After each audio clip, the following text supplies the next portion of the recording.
السلام علیکم ورحمت الله وبرکاتو. زه یم عبدالرحمن ورورنو، تاسو ګورئ د لر ټکنیکل چینل. امید کوم چې جوړ تازه تکړه او ان شاء الله خوشاله به اوسئ. نننۍ ویډیو مې اختصاص کړې یا جوړه کړې د دې باره کې چې واتساپ ډېرو خلکو پوښتنه کوله چې واتساپ موږ څنګه سکیور کړو، څنګه یې محفوظ کړو. ډېر خلک به پرې پوهېږي خو ډېر خلک پرې نه هم پوهېږي ورونو. دا هغه چا دپاره دا ویډیو زه جوړوم چې څوک نه پوهېږي واتساپونه یې نه دي سکیور یا محفوظه نه دي. که هغوی نه موبایل ورکېږي نو ډېر په اسانۍ سره د هغوی د واتساپ ډیټا، پکچرې، عکسونه څومره چې چاته لیږلي وي، که نامزد ته وي، که ښځې ته وي، که خور ته وي، هغه یې خلک راویستی شي ډېر په اسانۍ باندې. یا د هغه په نمبر باندې په اسانۍ سره خپل واتساپ یې بل سړی پې ځي واتساپ پې جوړوي، دا خبره هم نه وي د ده په نمبر یې جوړ کړی وي. دا هیکران دا کار کوي ورونو، دې نه هم خبر کړم. او داسې نور ډېر شیونه دي په واتساپ کې کېږي ورونو. نو دې دپاره چې تاسو واتساپ محفوظه وي او تاسو وغواړئ چې زما واتساپ که ما نه چېرته موبایل ورکېږي یا زه یو ځای ته ځم ماشوم ته لاس ته موبایل ورځي چې زما موبایل ته عکس نه شیر کېږي، زما د واتساپ نه یا عکس نه شي راړولی، یا زما یو یار دوست ما نه موبایل غواړي. اکثره داسې کېږي چې تاسو یو ځای ته ځئ، یو انډیوال یو هغه موبایل ستاسو راخلي نو تاسو ورڅه ویلی نه شئ چې موبایل ته زما لاس مه وړه.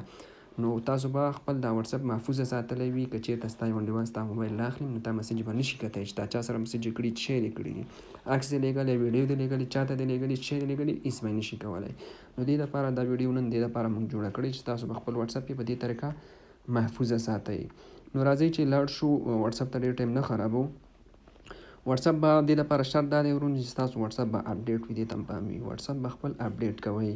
اپډیټ په طریقه کې نه پوهېږئ، ډېر اسانه دی. که انډرایډ موبایل در سره پلی سټور ته لاړ شئ، واتساپ ولیکئ، ستاسو واتساپ به تیار انسټال هلته اپډیټ راغلی، اپډیټ پرې ووهئ. که دغه ته که ایفون در سره وي، ایفون کې دغه ته لاړ شئ، ډیزي ته لاړ شئ، ډیزي کې ستاسو واتساپ ورته ولیکئ، هلته راځي اپډیټ یې چې لیکلی وي اپډیټ به ووهئ، ستاسو واتساپ به اپډیټ شي ورونو. نو دا دی ګورئ، سرچ کې به ورته داسې واتساپ ولیکئ ورونو، WHATSAPP. دا هغسې واتساپ چې وګورئ، دا واتساپ راغی. ګورئ ورونه زما هم دا د اپډیټ نه دی، خیر دا لکه د اپډیټ دی خو دا اوس نوی بل اپډیټ راغلی، ما نه اپډیټ زما نور اپډیټ دی. ښه ګورئ اپډیټ یې لیکلی دی دلته. ستاسو هم که دغسې اپډیټ چېرته لیکلی اپډیټ به ووهئ چې ستاسو واتساپ اپډیټ شي. کله چې اپډیټ شو بیا به واتساپ ته راشئ، دغه ښي لاس ته اخري کې دا د سیټینګ علامه ده، ګوره دا د میسنجر دوی چې لیکلي دی ترڅنګ کې، دا به ووهئ. دې کې به دا یو نه دویم نه دریم ته به راشئ، اکاونټ یې لیکلی دی ورونو. په دې کې اولنی شی چې دا دریم نمبر کې دی ټو سټپ ویریفیکیشن یې لیکلی، اول نه دویم نه دریم کې وګورئ ټو سټپ ویریفیکیشن، دا داسې ووهئ. دا ډېر یو ضروري شی دی ورونو. دا څه دپاره دا دې دپاره دی، په انګلیش کې دلته لیکلي هم دي، که څوک په انګلیش پوهېږي، دا دې دپاره دی چې ستا په نمبر باندې څوک واتساپ جوړ نه کړی شي. که چېرته ستا په نمبر باندې څوک واتساپ جوړوي نو هغه ته به وایي چې ماته اول کوډ راکړه، یعنې د واتساپ د جوړېدو نه مخکې به هغه ته وایي چې دا نمبر چا ټو سټپ ویریفیکیشن پکې کړی دی، نو ته په لحاظه په دې نمبر باندې واتساپ نشي جوړولی. واتساپ موږ ته کوډ یې راکړه بیا به ته واتساپ جوړولی شي. دا به داسې انیبل ووهئ، شپږ حصې کوډ دی ور به یې کوئ چې تاسو هر څه، زه اوس د مثال په توګه تاسو ته داسې 0099 ورکوم. دلته ایمیل غواړئ، ایمیل مه ووهئ، دا شین خط باندې سکپ لیکلی، سکپ داسې ووهئ، سکپ ایمیل به کوئ، یعنې زه ایمیل نه ورکوم. یو 2 دقیقې به ورته صبر وکړئ. ستاسو ټو سټپ ویریفیکیشن دغه شو، انیبل شو یا فعاله شو. نو اوس د دې نه بعد ستا په نمبر باندې څوک واتساپ نشي جوړولی. تاسو امتحان کولی شئ، اول خپل واتساپ ته دغسې ویریفیکیشن ورکړئ چې دا انیبل شو، بیا لاړ شئ بل موبایل کې واتساپ انسټال کړئ، هغلته خپل دا نمبر ورکړئ یا دا شمېره، نو تاسو ته به وایي چې دا نشي دا کولی، دا چا داسې کړی دی، ټو سټپ ویریفیکیشن یې پرې کړی دی. اول دغه دا شو. دویم دغه ورونو هغه پرایویسي ته لاړ شئ. اول پرایویسي ته چې ننوځئ، په دې کې ډېر شیونه زه تاسو ته یو څو شیونه ښیم چې ډېر ضروري دي، هغه تاسو کولی شئ. نو دا اولنی لاس سین دی. لاس سین دې دپاره ورونو استعمالیږي چې لکه که ته غواړې چې زما مقابل کې که هر څوک وي چې هغه زما دا وخت ونه کتلی شي چې ته بېګاه څو پورې ناست وي یا پرون څو پورې آنلاین وي، صحیح ده. نو لاس سین ایوری ون دی، ته به مای کانټیکټ کې صرف ستا کانټیکټ به یې ګوري، که چې هېڅوک دې هم نه ګوري، نو بډي به یې کوي، یعنې هېڅوک دې هم نه شي کتی. داسې دا چې کله ته نو بډي کې ستا لاس سین اخري وخت به څوک نه شي کتی، ته کله آنلاین شوی یې، صحیح ده ورونو. بېرته راځو همداسې پروفایل فوټو ته که وایي چې زما پروفایل فوټو یا نه د واتساپ عکس څوک ونه ګوري، هغه هم نو بډي کوي، څوک یې نشي کتی. همداسې د اباوټ چې زما هغه اباوټ کې زه څه میسج لیکم، هغه همداسې ګروپونه زما څوک ونه ګوري، زما سټیټس وغیره. خو خیر دا نورې دومره مهم نه دي. بلاکټ دغه دلته ته خپل کانټیکټ لیسټونه چا بلاک کړی یا څوک بلاک کوي، دلته اډ نیو ووهه، داسې ورکړه، بلاک کېږي.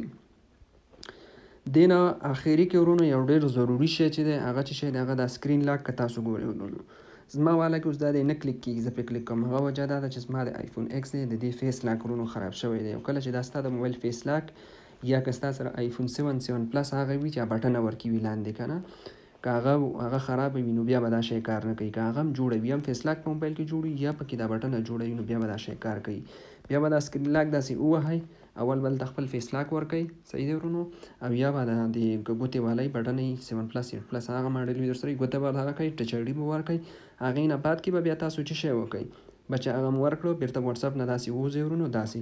نو چې بیا تاسو کله واټساپ ته داسې راشئ، اوس خو چون ما نه دی انیبل کړی چې کله ته اکټیویټ کړي فعال کړي، بیا به تا اول د واټساپ کوډ ویوي، اول کوډ راکړه یا د ټچ آی ډي راکړه، یعنې ګوته دې کېده. او یا که فیس لاک باندې دور کړی وي چې فیس لاک راکړه، نو کله چې ته فیس لاک ورکړې ستا واټساپ به بیا آنلاین شي، دغسې دا شیزونه به یې راشي، که نه به شي راتلی. دا دې لپاره دی ورونو چې لکه ستا موبایل که چېرته وي احیانا تا نه ورکېږي، یو چا ته په لاس ورځي، ستا په واټساپ کې خاص ضروري عکسونه فامیلي دغه دي چا ته دې لیږلي وغیره، نو ستا زړه مطمئن ده یا دغه دی چې ما کسان دغه د واټساپ دغه څوک نه شي وویستی، ځکه ستا هلته دوه دغه قسمه دی هغه دې په انیبل کړي، یو د نمبر یو د ګوتې یا د ټچ آی ډي یا د فیس آی ډي دغه دې په انیبل کړی دی، صحیح دی ورونو. دې نه بغیر که ستا یو یار دوست ستا یو موبایل راخلي، ته په بیټک کې یو ځای کې ناست وي، ته نه وي بیرون وتی وي یا مطلب تشناب چېرته تللی ستا موبایل راخلي، نو ستا د واټساپ میسج یې نشي کتلی. هغه چې ستا څنګه دا واټساپ داسې خلاصوي، هغه ته به اول کوډ راځي، اول به ورته وایي چې ګوته کېده یا به ورته وایي چې سکرین فیس لاک دې راکړه. نو دا ویډیو مې دې باره کې جوړه کړه ورونو چې دا ډېر ضروري دی، خاص کر پختنو ځوانانو پختنو ورونو لپاره چې اکثره مسافر دي، خپلو ښځو ته عکسونه یې چلیږي یا میسج کوي یا څوک نامزادان وي وغیره، نو دا واټساپ دغسې خپل سکیور کوي، نو تاسو به د آینده مشکلاتو نه ورسره خلاص وئ انشاءالله. ستاسو به نه عکسونه بازار ته وځي، نه به یې څوک دا کوي چې ستا میسج څوک کتی شي ورونو. نو دا ویډیو هم دومره وه.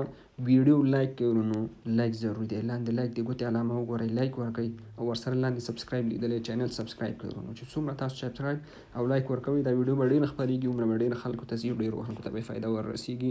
والسلام.